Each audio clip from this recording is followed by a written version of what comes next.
Every time I hear the Easter hymn, "Were you there when they crucified my Lord?"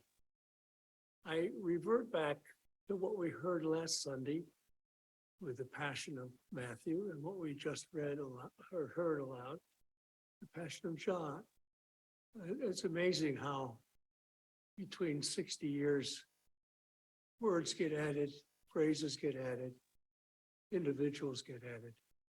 But how many people who were there, if you were going to be able to account for that, the stories they would tell? Everybody would have a different flavor, a different sense, an aroma, a sight, a sound. I came upon this reading, which I'm going to read about 15, 20 years ago on a men's retreat.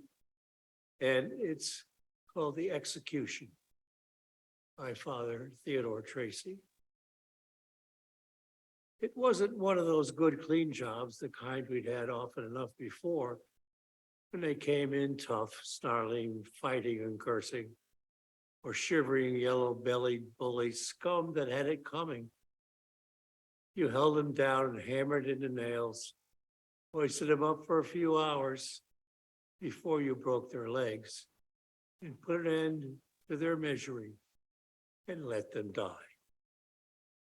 No, there was something dirty and troubling about this one. They brought him in, beaten and bloody already, with thorns in his hair and welts that stood out on his back like snakes. There was a mob of screaming hecklers, cursing and mocking and spitting at him, even some priests and politicians. It should have quieted the crowd instead of joining them. But he said nothing, just stood there with the blood and filth streaming off of him. Let us strip him without flinching. Didn't seem the kind that needed killing. Better man than most, I thought, but framed. But that wasn't my job. The hate was upon them. They went after him like dogs for a bloody hide. It just seemed drowned in sadness, the only sound, his heavy breathing or a deep groan down inside. He let us pull the clothes off, not rags or cheap, but good.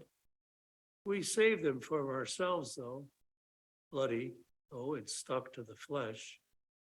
Then we put him down easily. He almost let us stretch out the arms and nail them down, then the leg and the feet. Only the usual convulsions, no fighting or pulling away.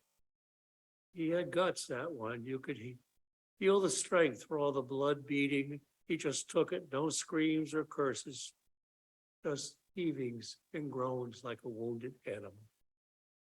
When we hosted him and pegged the post down firmly in the ground.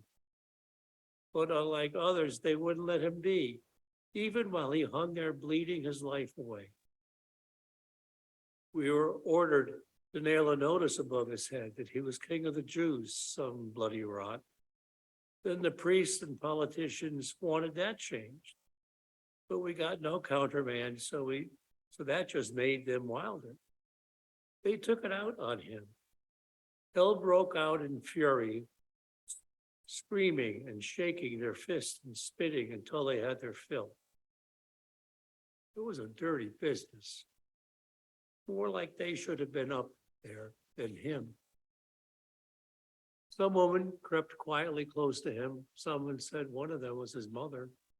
And just one man. Nobody else, no friends. All scared, I guess. He just hung there dying. Every once in a while, mumbled something like, "I'm thirsty." Other stuff I couldn't hear. We tried to reach a bit of stale wine painkiller to him, but he turned away.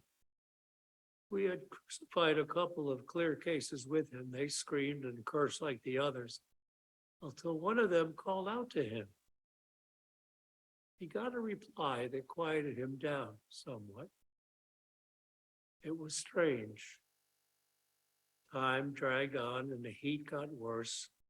The other two weakened, delirious, but this one seemed stronger. Then about 3 o'clock, he pulled himself out and let out a powerful cry and died just like that, as though he controlled it. The other hung on until the centurion ordered us to break their legs to get it over. He was already dead, so the centurion just struck a lance through his heart. Blood and watery stuff came out. I never saw that before. Then I looked up into his face. Dead now, all bloody and torn and beaten. But somehow it didn't look sad to me anymore.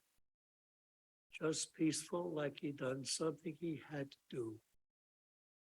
And it was over. That face comes back to me sometimes, a good face after all that dirty business, no complaint, no blame, though I helped kill him. Just peaceful, forgiving, even friendly. Scares me, makes me wonder, who is this? What's his name?